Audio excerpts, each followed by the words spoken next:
Picture a small shop owner named Venezuela, struggling to survive while a powerful supermarket, America, tries to shut it down. America tells everyone not to do business with Venezuela, making it nearly impossible for the shop to get supplies or customers. Then, China, a wealthy store owner from afar, steps in, offering loans, goods, and to buy Venezuela's main product, oil. America protests, but China ignores the warnings and keeps doing business.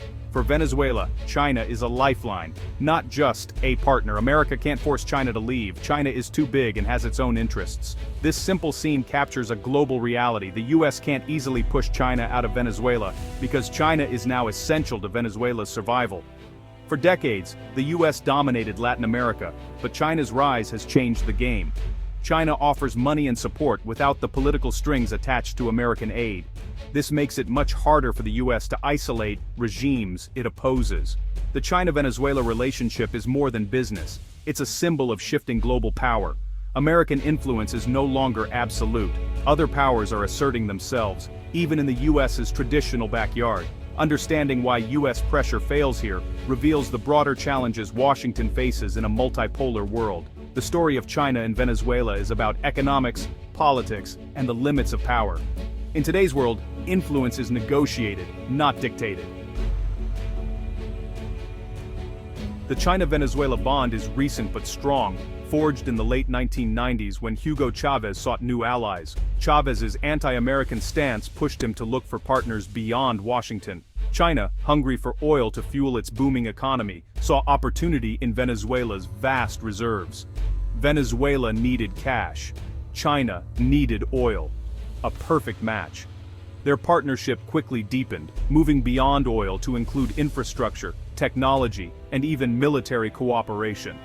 China became a strategic foothold in Latin America, challenging US dominance. As Venezuela's crisis worsened, China stayed while others left, providing loans and political support. For Caracas, China is a guarantor of survival. This alliance isn't about shared values, but mutual needs and a desire to counter American influence. The relationship is practical oil, money, and a shared interest in a world less dominated by the US. That's why their ties remain so strong today. It's a partnership built on necessity, not ideology.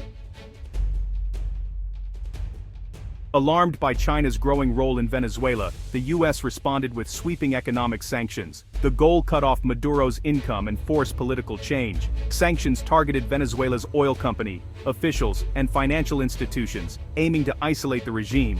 The US also pressured other countries, warning China and its companies of secondary sanctions if they continued business with Caracas. Washington backed Venezuela's opposition, recognizing Juan Guaidó as interim president and encouraging others to follow. The strategy combined economic pressure, diplomatic isolation, and support for regime change. The hope was to make Venezuela so toxic that even China would walk away. But China didn't budge. The US framed the issue as democracy versus dictatorship, seeking to build a global coalition. Yet, despite the full-court press, China remained Venezuela's key backer. Sanctions isolated Venezuela from the West, but not from China. The American plan was clear: squeeze out Maduro and his international supporters. But the reality proved far more complicated. Despite intense US pressure, China hasn't left Venezuela. The reason? China and the US have different goals. America wants political change. China wants oil and to protect its investments. Sanctions made Venezuela more dependent on China, not less. Cut off from Western markets, Caracas turned to Beijing for credit, technology, and trade. Chinese companies found creative ways to keep Venezuelan oil flowing, bypassing sanctions. China is too big to be intimidated by US threats. State-owned Chinese firms, backed by Beijing, continue their engagement. China plays the long game, willing to wait out Venezuela's crisis to protect its interests. For Beijing, stability and repayment matter more than who's in power. America seeks quick results. China invests for decades. This difference in strategy explains why US pressure hasn't worked.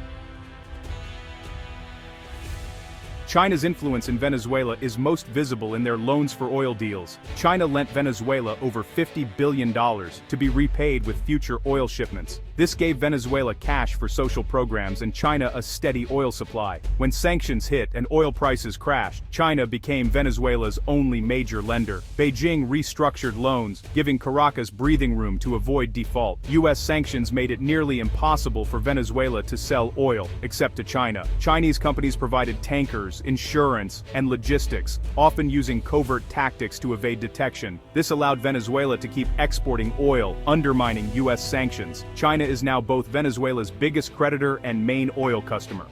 This gives Beijing enormous leverage and a vested interest in keeping Venezuela's oil industry afloat. China's technical assistance helps maintain production, ensuring repayment. The relationship is now a web of debt and dependency. China is a permanent player in Venezuela's survival. China's presence in Venezuela isn't just financial, it's physical. Chinese companies have built roads, ports, housing, and power plants across the country. These projects, funded by Chinese loans, were meant to modernize Venezuela and showcase the partnership. Chinese firms built public housing, railways, and energy infrastructure. But many projects stalled as Venezuela's crisis deepened. Corruption and mismanagement left half-finished sites. Still, China's involvement gave it deep knowledge of Venezuela's infrastructure and control over key ports. Even unfinished projects represent leverage, debts Venezuela still owes. China's physical footprint ensures its interests are protected. It's not just a distant lender, it's embedded in the country's fabric. This makes China even harder to dislodge. The partnership is visible in concrete and steel. China's influence in Venezuela extends into the digital realm. Through its digital Silk Road, China exported surveillance and telecom technology to Venezuela. Chinese firms like ZTE and Huawei helped build systems for social control, such as the Fatherland Card. This smart ID, developed with Chinese help, links citizens' identities to government benefits and political activity. Critics say it's a tool for rewarding loyalty and punishing dissent. Huawei also upgraded Venezuela's telecom infrastructure, raising concerns about surveillance and censorship. China's tech integration gives it a deep stake in Venezuela's digital life. For Maduro, it's a way to control the population. For China, it's a commercial and strategic win. This digital entanglement is subtle but powerful. It's a form of influence the U.S. struggles to counter.